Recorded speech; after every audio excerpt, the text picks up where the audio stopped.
comments that have been coming in from the China as well as the India meet as well, because China has promised to address three key concerns of India, and one of them is definitely rare earth crisis and the ban that China has put. So that could be the other trigger that's preparing the stock. In case of the announcements, and there were some key ones announced by Ola Electric in the Sankalp event this year. The first one's of course on integration of the in-house lithium-ion battery cells. This will come from September of 2025, and Ola claims to reduce the prices of its premium variants by 20 to 25,000 rupees per vehicle. So this is the first one. Apart from that, we've also seen the showcase of the new platform Gen 4. The company claims that the prices and the costing will be 41% lower than the Gen 1 variant which they had, and that should benefit gross margins as well as lower the losses going forward as well.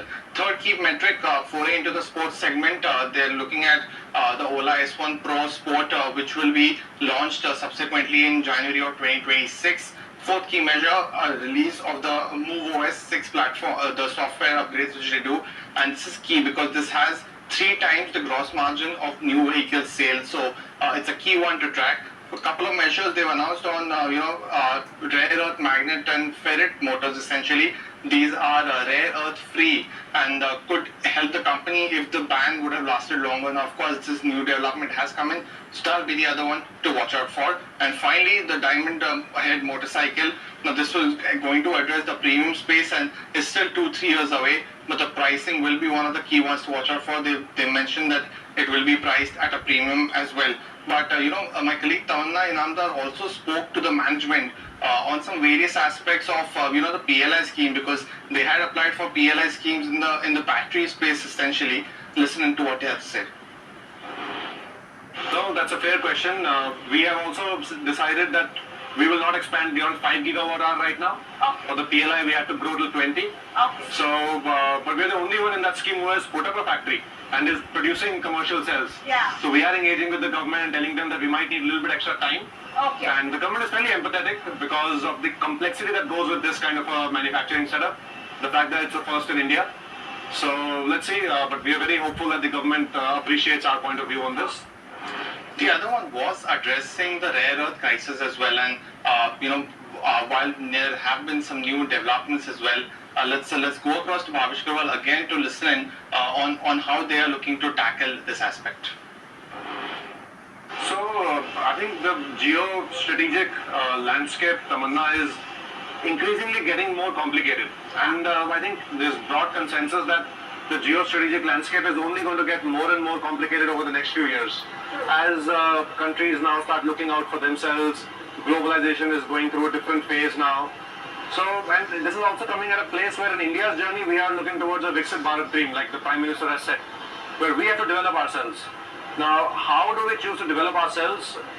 It's a very conscious choice we have to make, that we have to invest in technologies of the future, so that we can control the narratives of the future, the products of the future, supply chains of the future. Cell and this energy is one of them. Rare earths is another one, and we can see how our neighbors are really using it as leverage against us in a trade negotiation or whatever. The way forward for us is twofold, Tamanna. We have to partner with other countries. It's not as if only one country has the source. We have to partner with other countries, like-minded countries in Southeast Asia, elsewhere, western part of the world. And there are also, we have to leapfrog technologies. So now motors, electric motors today use rare earths. But the whole world has moved to rare earth free motors now, increasingly. Okay. Global OEMs, Western OEMs are increasingly testing rare earth free motors in their batteries. And Ola Electric is the first Indian company to do this. Our entire two-wheeler lineup will, by next quarter, be rare earth free. And there's so much chatter around Ola and also the stock buzzing. Vineet, give us your take. How do you look at Ola at the current juncture? So we have been very constructive on this for the past 1 month. We believe that it's one of those stocks where you buy and it's got a very high risk to reward ratio. They've got their act together now. They've got the entire manufacturing chain, value chain is completely captured, right from motors, magnets, software, batteries. They have their own distribution. And I think this stock can, if they get their models right and they are able to sustain that 25 to 30% market share that they've been talking about, this stock can really turn out to be a multi-bagger. So quite optimistic on this, and we think we should do it. Meet Zoho Workplace.